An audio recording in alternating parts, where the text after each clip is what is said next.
श्री द्वारकेश्वर जयती चैनल में आप सभी का स्वागत है। कार्तिक मास कथा का 27वां अध्याय। श्री गणेशाय नमः। गणों ने कहा, विष्णुदास एक दिन भोजन तैयार करके भक्ति में तल्लीन था कि कोई उनका भोजन चुरा कर ले गया, लेकिन सायकाल की आराधना हो सके और व्रत भंग न हो, इसीलिए उसने उस दिन दोबारा भोजन तैयार नहीं किया। नारद जी ने कहा, हे राजन, इस तरह लगातार 7 दिन तक कोई दूसरा भोजन चुराता रहा।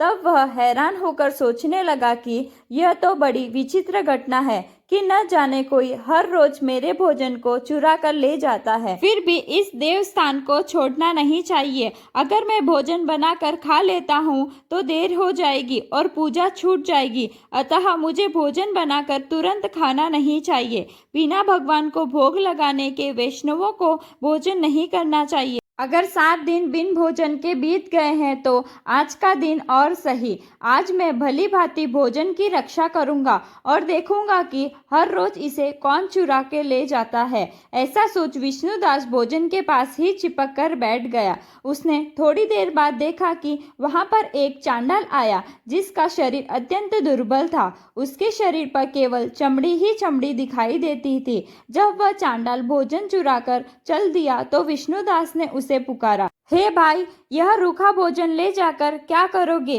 घी भी लेते जाओ। ऐसा कहकर वह श्रेष्ठ ब्राह्मण आगे को बढ़ा। विष्णुदास को अपनी ओर आते देखकर वह चांडाल तेजी से दौड़ने लगा। वह ब्राह्मण से डर गया, लेकिन निर्बलता के कारण दौड़ भी तो न सकता था, अतः वह भूमि पर गिर पड़ा और मूर्छित हो गया। चांडाल को मूर्छित देखकर विष्णुदास लपक कर उसके पास पहुंचा और अपने वस्त्र से उस पर हवा करने लगा, और इसके बाद उसने जो कुछ देखा उसे देखकर वह आश्चर्यचकित रह गया। उसने देखा कि उसके सम्मुख शंख, चक्र, गदा, पद्म, पीतांबरधारी चतुर्भुजी रूप, अलसी के फूल के समान वाले छाती में कौस्तुभ माला से सुशोभित साक्षात श्री भगवान विष्णु खड़े हैं। भगवान का दर्शन करके सात्विक भाव से मुक्त वह श्रेष्ठ ब्राह्मण उनकी श्रुति तथा प्रणाम कुछ भी न कर सका। वहीं पर सब इंद्र आदि देवता भी उपस्थित हो गए और गंधर्व तथा अप्सराएं आकर गीत गान करने लगी तथा नृत्य करने लगी। ब्राह्मण उन्हें प्रणाम करने के लिए ही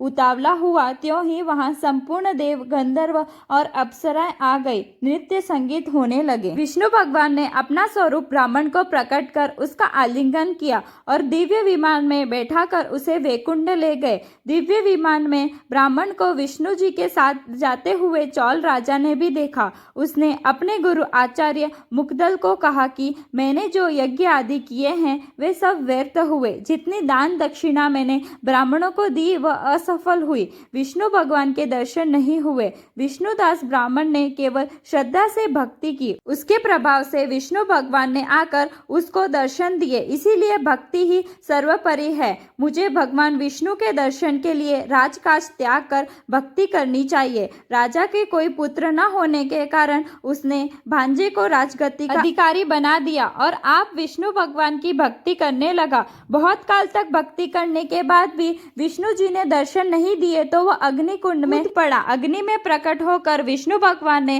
राजा को गोदी में उठा लिया और कहा कि मैं तेरे त्याग और भक्ति से बहुत प्रसन्न हूँ। उसका आलिंगन करके उसको दिव्य विमान में अपने साथ बिठाकर वैकुंठ लोक में ले गए। भगवान विष्णु ने अपने समान रूप वाले ब्राह्मण को पुण्यशील और राजा चौल को सुशील नाम देकर दोनों को अपना द्वारपाल बनाया। इसी के साथ 27वां अध्याय समाप्त हुआ।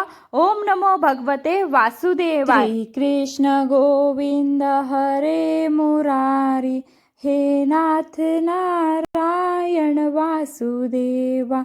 श्री कृष्ण गोविंद हरे मुरारी, हे नाथ नारायण वासुदेवा।